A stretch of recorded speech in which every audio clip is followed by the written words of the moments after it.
میرے محبوب تیرے جتنے غلام ہیں نا سب سے میں راضی ہو گیا ہوں. جب اللہ ان کے آپسی جھگڑے کو جو جھگڑے ان کے آپس میں ہوئے ہیں کہ ایک طرف رکھ کر جب اللہ کہہ رہا کہ میں ان سے راضی ہو گیا ہوں کہ تم مولوی کون ہو سکتے ہو کہنا ابو بکر ایسا کرتے ہو عمر ایسا کرا, تو لہٰذا سنی کون ہوتا ہے جو نبی کے صحابہ سے بھی محبت کرے اور اہل بیت سے بھی محبت کرے. تو لہٰذا جو صحابہ کو گالی دے وہ شیعہ ہو اور جو وہ مسلمان ہے, اور جو اہل بیت کو گالی دے حضرت علی کو, امام حسن امام حسین کو, جیسا کہ ذاکر نالہ میں بات کہی تھی نا کہ حسین جو ہے نا جو جنگ کی وہ سیاسی جنگ تھی, کربلا کی جنگ دینی جنگ نہیں تھی, وہ سیاست کا مسئلہ تھا, وہ کرسیوں کا مسئلہ تھا, کرسی کے لیے گئے تھے. میں نے کہا شرم کر یار, جن کو اللہ تعالیٰ نے جنت کا سردار بنایا ہو, جن کو امام حسین ہوا نا جو جنتی نوجوانوں کے سردار ہے, جنتی نوجوانوں کے سردار ہے, جن کو جنت کی سرداری ملی ہو, اور دنیا کی کرسی کے لیے کیا جنگ کرنے لے جاتے. اگر جنگ کے لیے جاتے معذرت امام حسین جنگ کے لیے گئے ہی نہیں تھے کربلا میں, وہ تو ان کو بلایا گیا تھا آگے بات کرنے کے لیے. کوفہ کے لوگوں نے کہا تھا کہ ہم آپ کا ساتھ دیں گے, ان لوگوں نے دھوکہ دیا. اگر امام حسین جنگ کے لیے جاتے تو مجھے بات بتائے, اگر کوئی ایک راجا ہو مہاراجا ہو جنگ کے لیے جاتا ہے تو چھوٹے سے 6 مہینے کے بچے کو بھی لے جاتا ہے, ایسا تو نہیں ہوتا نا. وہ جنگ کے لیے آتا فوج کو لے جاتا, عورتوں کو تھوڑے ساتھ لے جاتے ہیں. امام حسین کے ساتھ ان کی بیویاں تھے, ان کی بہن تھے, بھانجے تھے, بھتیجے تھے, اور ساتھ میں 6 مہینے کا علی اصغر بھی تھا. یہ جنگ کے لیے گیا جو ذاکر نالہ کے ساتھ ابا کہہ رہا ہو 20 چینل بنا کر کہ نہیں امام حسین جنگ کے لیے گئے تھے, وہ سیاسی جنگ تھی. میں نے کہا نہ وہ جنگ تھی نہ سیاسی جنگ تھی, امام حسین نے دین کے لیے گئے اور دین کے خاطر اپنے آپ کو اور اپنی اولاد کو قربان کر بتایا. اور رات کرسی کی بات میں نے کہا جن کو جنت کی سرداری ملی ہو, وہ دنیا کی کرسی, اچھا دنیا کی کرسی ہے کیا مجھے بتا, جو انڈیا کا بادشاہ ہو اس کو جتنی انڈیا کی سرحد اتنا ہے اس کی سلطنت ہے, اور جو پاکستان کا بادشاہ ہو جتنی اس کی سلطنت اتنا بادشاہ. ایسا نہیں کہ انڈیا کہے گا تو پوری دنیا کو حکومت کر رہا ہو, ایسا نہیں. ہر ملک کی اپنی سرحد ہے, اپنا اپنا مقام, اس کے آگے اس کی حکومت نہیں چلتی, اس کا سکہ نہیں چلتا. تو لہٰذا غور کرے, دنیا کی حکومت تو ایک خطے کی طرح آ کر سمٹ جاتی ہے, رک جاتی ہے. حسین تو وہ ہے جو جنت کی سرداری جن کو ملی ہے, اور جنت کتنی بڑی آپ جانتے ہیں. حدیث مبارکہ میں آتا ہے جب جنتی سب سے آخر میں جو جنت میں جائے گا, جو گناہگار تھا لیکن تھا مسلمان, گناہ کرتا تھا, اس کے گناہ کی سزا ملنے کے بعد جب سب سے آخری میں وہ جنت میں جائے گا تو اس کو اللہ پاک کہے گا جا تیری جنت جگہ ہے. وہ کہے گا یا اللہ جنت تو بھر گئی ہے, اب مجھے جگہ کونے میں نہیں مل گئی تو بس ہے. تو اللہ تعالیٰ کہے گا تو جا کر تو دے. جب وہ جنت میں داخل ہوگا تو اس کو کتنی جگہ ملیں گی جانتے ہیں آپ, کہ جتنی آسمان ہے جتنا زمین ہے, جتنی آسمان جتنی زمین ہے اتنا تو جنت کے کونے کا اتنا حصہ ہے. بولو محبت سے سبحان اللہ. یہ ساری بات حدیثوں میں آئی ہے, اس پر ایمان رکھنا ضروری. محبت سے بولے سبحان اللہ. جنت میں میرے رب کے لیے کوئی بڑی بات نہیں ہے ایسے کام. اللہ تعالیٰ کو طاقت والا قدرت والا مان کر ماننا بھی چاہیے. تو میرا رب جنت اتنی بڑی بنایا ہے, یہ آسمان کی زمین جنت کے کونے کے اتنے حصے میں آ سکتے ہیں, اتنے حصے میں آ سکتے ہیں. تو لہٰذا اگر وہ دنیا کی جنگ کے لیے ماننے جاتے, کرسی کے لیے جاتے, میں نے کہا جن کو جنت کی سرداری ملے وہ حسین پاک ہے. جنت کے ایک حصے کے لیے پوری جنت کی سرداری ملی ہے امام حسین کو. اور سنو, جب تک راجا زندہ تھا یا دوسرا راجا حملہ نہیں کیا, جب تک اس کی حکومت, یہ تو بڑھ گیا حکومت گئی, جب کوئی دوسرا راجا حملہ کر کے سیٹ چیزیں تو حکومت گئی. اور جنت کی حکومت تو ہمیشہ رہنے والی ہے, ختم ہونے والی ہے. میں نے کہا حسین کو تو ایسی حکومت ملی ہے جو کبھی ختم ہونے والی نہیں ہے. ان کو یہ کہنا کہ انہوں نے کہا جنگ کے لیے گئی تھی, تو یہ بغض اہل بیت ہے, یہ نبی کے گھرانے سے دشمنی رکھنا ہے, جلنا ہے, حسد کرنا ہے. اور ایسے کام خارجی لوگ کرتے ہیں جو حضرت علی کے دور میں بھی تھے, صحابہ کے دور میں بھی تھے. اس لیے دیکھیں جامع ترمذی میں آیا ہے, سیدنا ابو سعید خدری رضی اللہ تعالیٰ عنہ ارشاد فرماتے ہیں, بہت بڑے صحابی ابو سعید خدری رضی اللہ تعالیٰ عنہ فرماتے ہیں, ہم جب کبھی ایسی جگہ جاتے جہاں پر داڑھی والے اور سر پہ امامہ والے سب لوگ دیکھتے اور ہمیں پہچاننا مشکل ہو جاتا کہ ان میں سے جو ہے مومن کون ہے اور منافق کون ہے, تو ہم کیا کرتے, صحابہ کا طریقہ تھا وہ صحابہ میں سیدنا ابو سعید خدری کہتے ہیں ہم مولا علی کا ذکر کرنا شروع کر دیں. من کنت مولا فہذا علی المولا. اور حضرت علی کا ذکر کرتے اور لوگوں کے چہروں کو دیکھتے. جب علی کا ذکر سن کر جس کا چہرہ کھل جاتا صحابہ کہتے یہ مومن ہے, اور جس کا چہرہ اتر جاتا صحابہ سمجھ جاتے یہ منافق ہے. تو اہل بیت کے ذکر سے منافقوں کو تکلیف ہوتی ہے, سنیوں کو عاشقوں کو کبھی نہیں ہو. یہ صحابہ سے کر کے آ رہا ہے. اگر کوئی کہا کہ اہل بیت کی محفل کیوں مناتے ہو, 10 محرم میں تم ذکر حسین کی محفل کیوں سمجھاتے ہو, سمجھ جانا بابا تیرے دل میں ایمان نہیں رہا ہے, تو منافق رہا, خارج رہا ہے. سنی تو وہ ہے جو اہل بیت سے بھی محبت کرتے ہیں اور صحابہ سے بھی محبت کرتے ہیں. سمجھ گیا ہم اصول سنی ہے اہل سنت جو صحابہ سے بھی محبت کرتے ہیں اور اہل بیت سے بھی محبت کرتے ہیں. اگر کوئی بھی شیعہ کا کہنا نہیں ابو بکر نے یہ کام کیا تھا, حضرت عمر نے ایسا کیا تھا, اماں عائشہ نے ایسا کیا تھا, ساری جھوٹی باتیں روایتیں کرتے ہیں. اور کوئی آ کر کہے امام حسین نے یہ غلطی کی, امام حسین نے ایسا غلطی کی, علی نے ایسا غلطی کی, اس کی بھی بات مت مانو. کہا نہ تجھ سے مطلب ہے نہ تجھ سے مطلب ہے, ہم تو دونوں سے محبت کرنے والے ہیں, دونوں کا ادب کرنے والے ہیں. اور یہ محبت دونوں سے کرنا یہ ایمان ہے.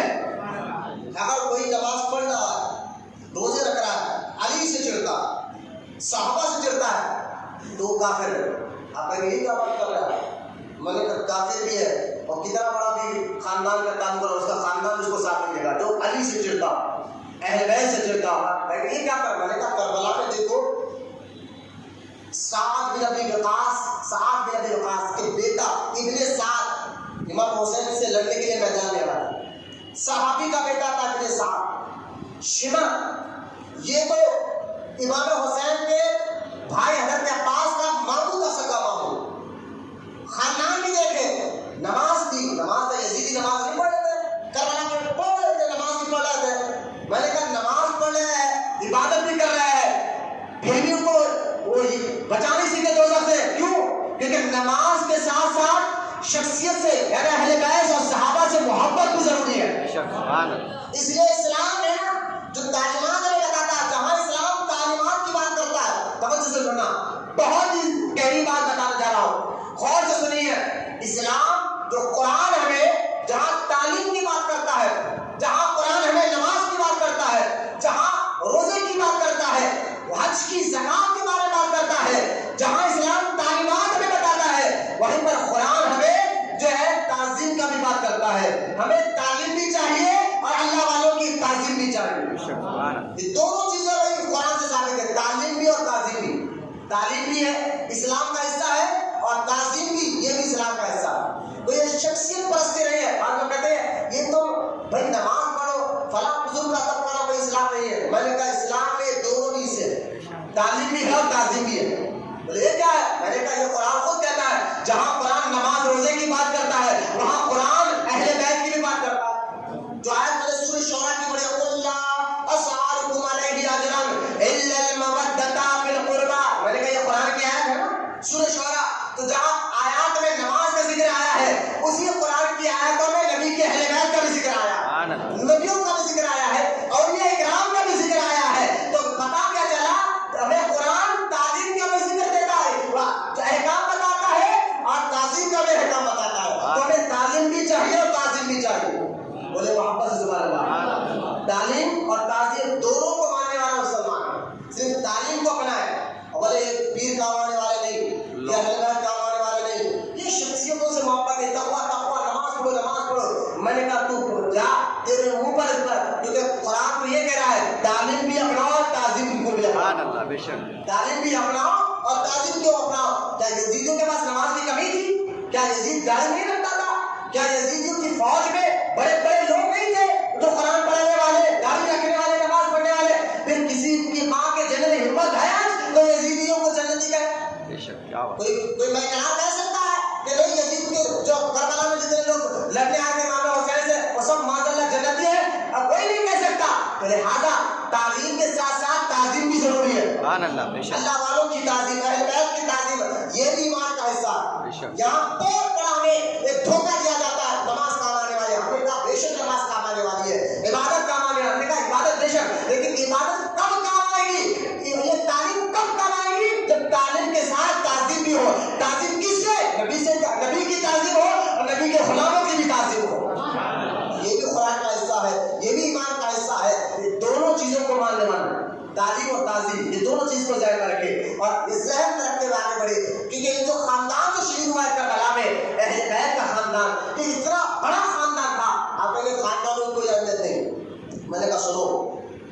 ہوتی ہے اور نہیں ہوتی؟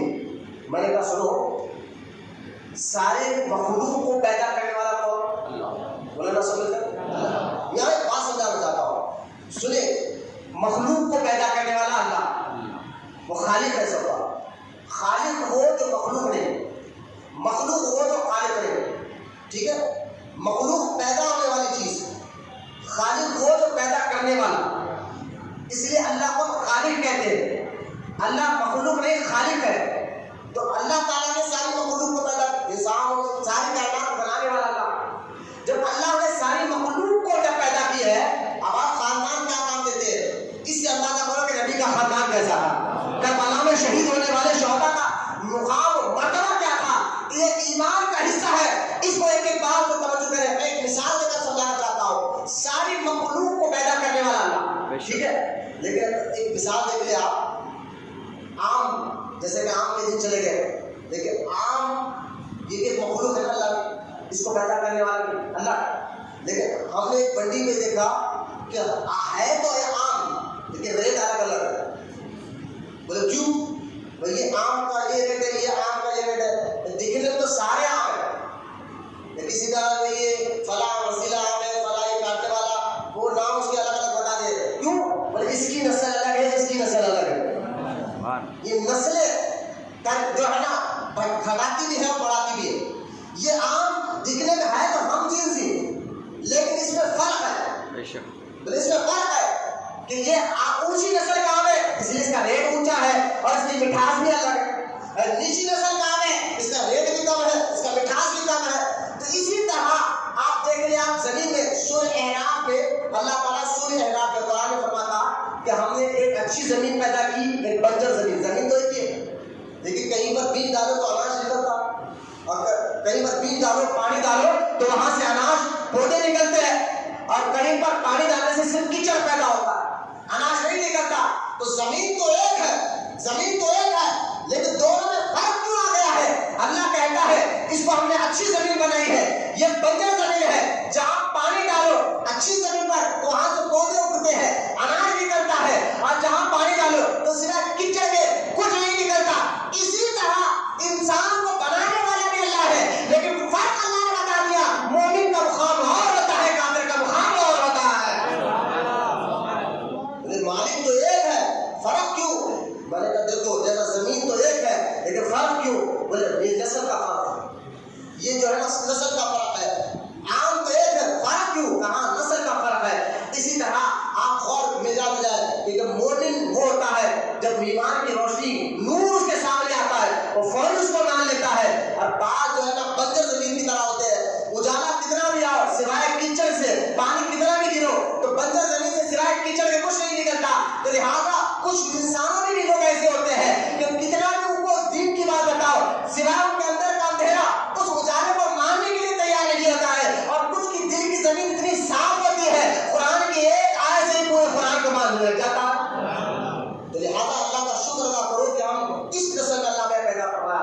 اب آگے بڑھے، یہ ساری چیزیں بعض لوگ کہتے ہیں بھائی آپ کہتے ہیں سید غیر سید میں فرق ہوتا ہے، میں نے کہا ہاں بھی فرق ہوتا ہے، کیوں نہ ہو؟ کہ سید خاندان حضور سے ہے، اور خود حضور نے ایک حدیث مبارک توجہ سنیں، اللہ کے رسول علیہ السلام نے ارشاد فرمایا کہ انسان کی مثال سونے اور چاندی کی کانوں کی طرح ہوتی ہے۔ کان کہتے ہیں بڑا سا جہاں سونا نکلتا ہے، ایک بڑا کان ہے، بڑا میل ہے، مینس جو ایک بڑی فیکٹری ہے جہاں صرف سونا نکلتا ہے، مثال دے رہا ہوں، اور جہاں چاندی نکلتا ہے۔ تو سرکار نے فرمایا انسان کی مثال بھی ایسی ہے، سونے اور چاندی کی طرح۔ تو سونے سے سونا ہی نکلتا ہے، چاندی نہیں نکلتا، چاندی سے چاندی نکلتا ہے، سونا نہیں نکلتا ہے۔ تو انسان کی مثال بھی ایسی ہے۔ سرکار فرماتے ہیں کہ جو دور جہالت میں ایک بات یاد رکھیں، دور جہالت میں جو اونچے خاندان سے تعلق رکھتے تھے، تو لہٰذا جب وہ ایمان لا لیے تو ان کا خاندان کا نظام بھی ان کے اندر آتا ہے، اور ایمان لانے کے بعد وہ چیز کو اور اجاگر کر دیتی ہے۔ جیسا دیکھیے بچہ یا تو باپ کی شکل میں جاتا ہے، یا دادا کی شکل میں آتا ہے، یا نانا کی شکل میں آتا ہے۔ اسلام کہتا ہے کہ دیکھو خود کا بیٹے کو کیا باپ کی شکل میں یا باپ یا دادا یا نانا کی جیسے آنکھیں یا انگلیاں آتی ہے۔ کیوں؟ کیونکہ یہ اثر ہے خاندان کا، بیج کا، جس بیج سے جس نسل سے ہو وہ نسل اولاد میں بھی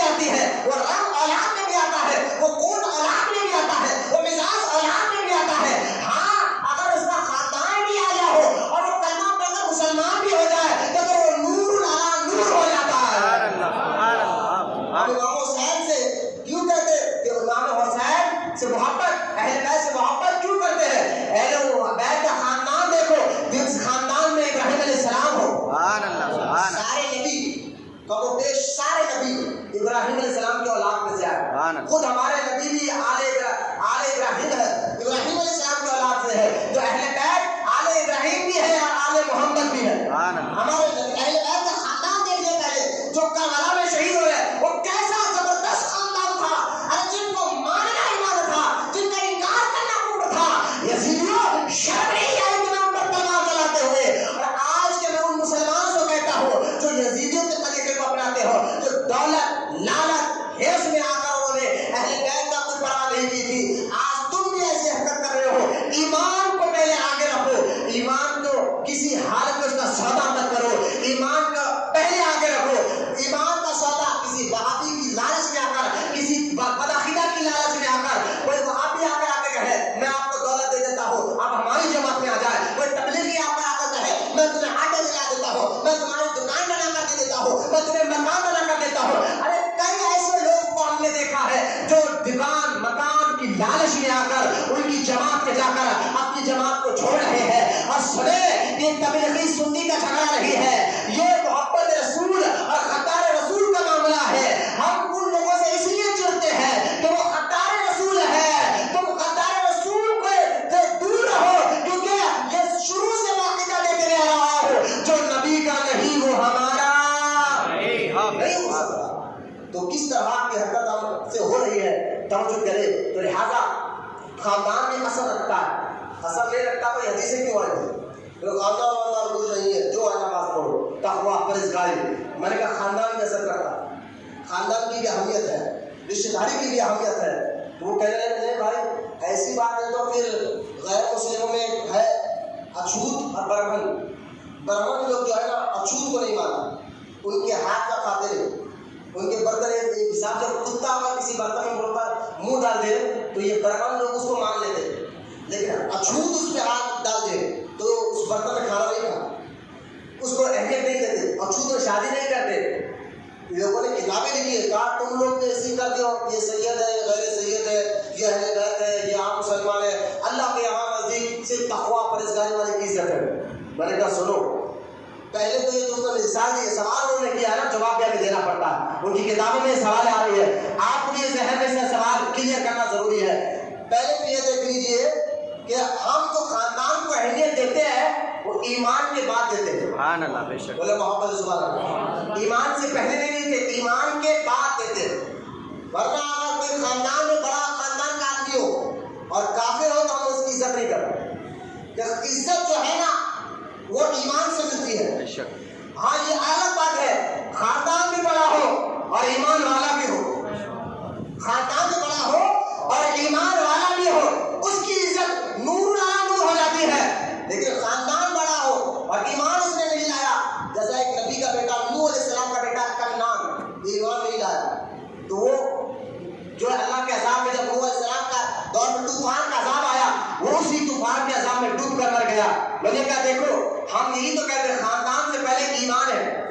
اللہ محمد سبحان اللہ، یہ بات یہ مسئلہ خاندان سے پہلے کیا ہے؟ ایمان ہے، ایمان ہے، ایمان کے بعد خاندان ساتھ دیتا ہے، بے شک خاندان دنیا اور آخرت میں ساتھ دیتا ہے، پہلے ایمان ہے۔ اس لیے ہم کہہ رہے ہیں اگر کوئی رشتے دار ہو، خاندان والے ہو اور ہو جائے وہابی، ہو جائے بدعقیدہ تو ان سے ملاقات مت کرو، ان سے رشتے داری مت رکھو۔ کہا حضرت خاندان ہے لے کر چلنا پڑتا ہے، میں نے کہا خاندان بعد میں ہے، ایمان پہلے۔ سبحان اللہ، سبحان ایمان پہلے ہے۔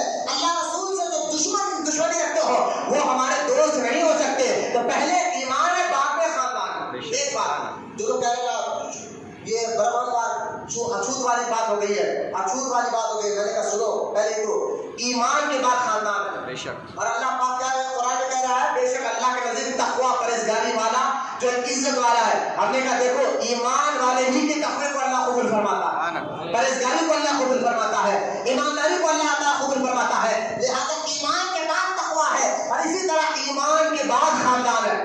بولے محبت سے سبحان اللہ۔ آپ مجھے بات بتائیں، ایک سید ہو ایک غیر سید ہو، سید نہیں ہے، دونوں میں فرق کیا؟ میں نے کہا اس سید کا مقام آتا، بولے کیوں؟ بولے اعلیٰ خاندان سے تعلق رکھتا ہے۔ سبحان اللہ، کس خاندان سے؟ میں نے کہا جس خاندان پہ تم ہر نماز میں درود پڑھتے ہو۔ سبحان اللہ، بے شک بولنا محبت سے سبحان اللہ۔ کیا پڑھتا ہے درود ابراہیم میں؟ اللہم صلی علی محمد وعلی آل محمد، یہ والا علی جو کہہ رہے ہیں اے اللہ رحمت نازل فرما حضور صلی اللہ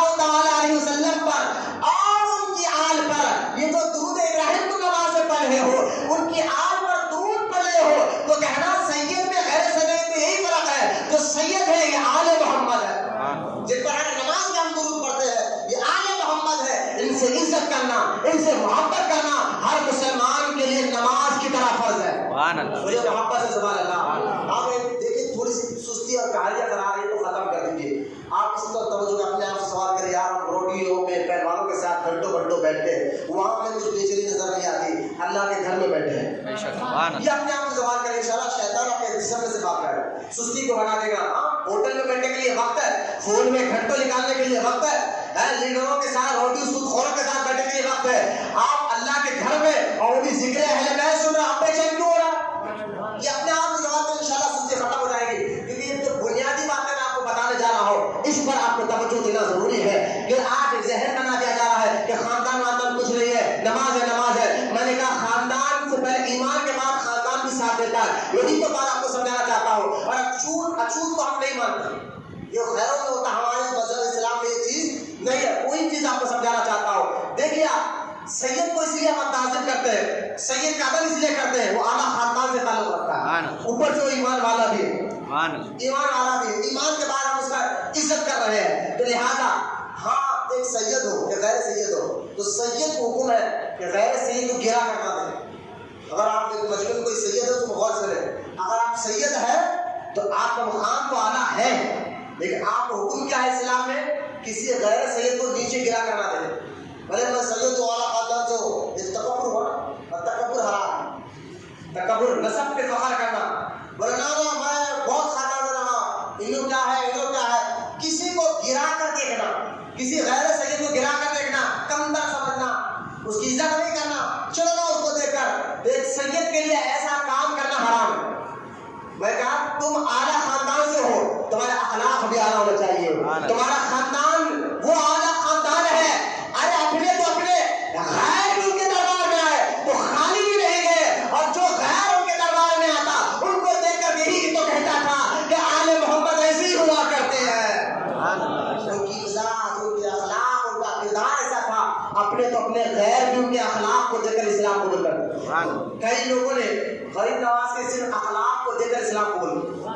غریب نواز کو کوئی کرامت نہیں دکھائی جو آپ کو نہیں بتا رہا. کئی لوگ اسلام جو غریب نواز کے ہاتھ میں قبول کرے, تو کئی لوگ ایسے ہیں جو صرف خواجہ غریب نواز کے اخلاق کو دیکھ کر, ان کی بات چیت کو دیکھ کر, ان کے انداز کو دیکھ کر کہا یار جو اسلام میں ایسے لوگ ہو اور جو جس کے خاندان کا بچہ ایسا ہو وہ اسلام بھی سچا, خاندان بھی سچا, صرف اخلاق کو دیکھ کر اسلام قبول کر لیے. تو میں سیدوں سے کہوں گا آپ اتنے اونچے خاندان سے تعلق رکھتے ہیں کہ اپنے تو اپنے غیر بھی آپ کو دیکھ کر دین کے قریب آ جاتا ہے, دین کے قریب آ, تو آپ کو عزت دینا چاہیے.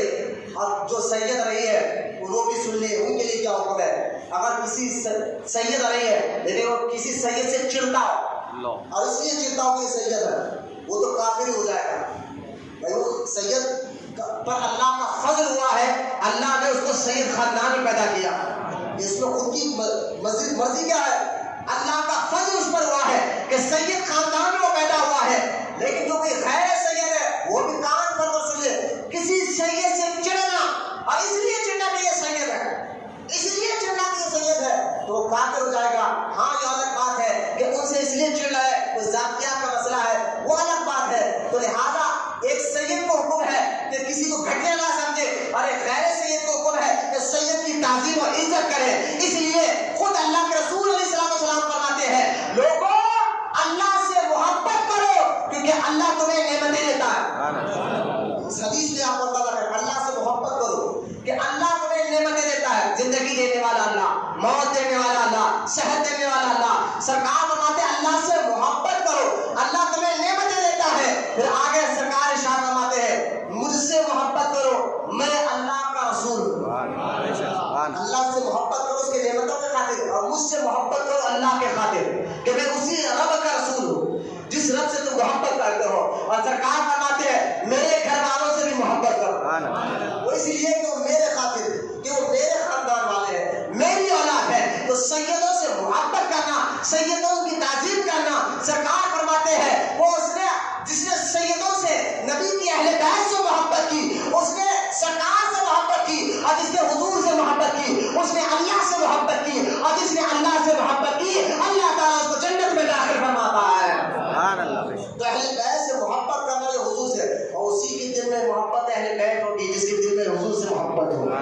جو حضور سے واقعی عشق کرتا ہوگا وہی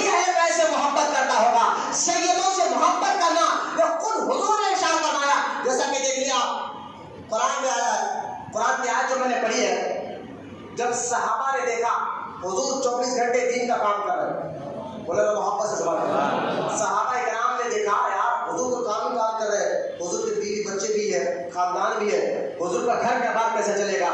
لہذا انہوں نے کیا کیا، آپس میں بات کر کر کچھ سونا چاندی پیسہ کا ڈھیر حضور کے گھر کے سامنے لگا رکھ دیا۔ حضور باہر آئے اور جب دیکھا گھر کے سامنے سونا چاندی پیسہ رکھا ہوا ہے، حضور نے سمجھ کیا ہے؟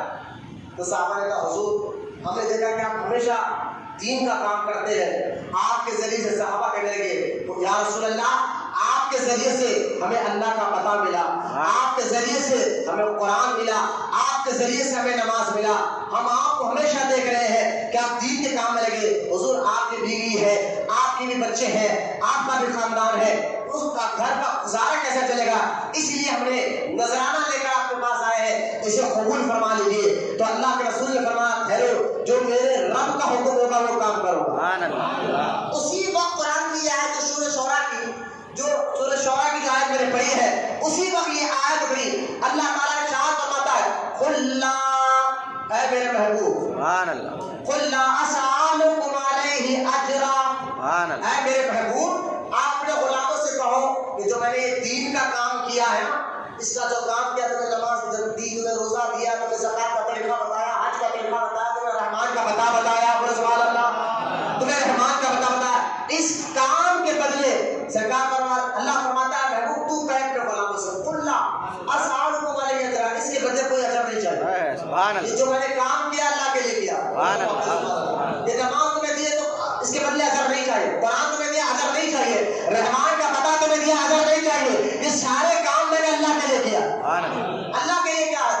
ہاں لیکن اللہ فرماتا ہے محبوب یہ جو غلام کے دروازے پر آئے ہیں نا، ان کی نیت اچھی ہے، ان کی سوچ اچھی ہے، ان کا ذہن پاک ہے، دل پاک ہے، وہ تیری خدمت کرنا چاہتے ہیں، تجھے خوش کرنا چاہتے ہیں، کیونکہ وہ جانتے ہیں رسول خوش ہوتا اللہ بھی خوش ہوتا ہے، تو لہٰذا محبوب نیت ان کی اچھی ہے، خوش کرنے کے لیے آئے ہیں، ان کو تو کہتے کہ قل لا اسألکم علیہ اجرا، اس کے بدلے تو اجر تو نہیں چاہیے، لیکن نیت اچھی، اللہ قدر کا مگر سنو الا المودۃ فی القربى، اگر مجھے خوش کرنا ہی چاہتے ہو مال و دولت سے نہیں، اے محبوب تو کہہ دے الا المودۃ فی القربى، وہ تیرے خاندان سے محبت کرے،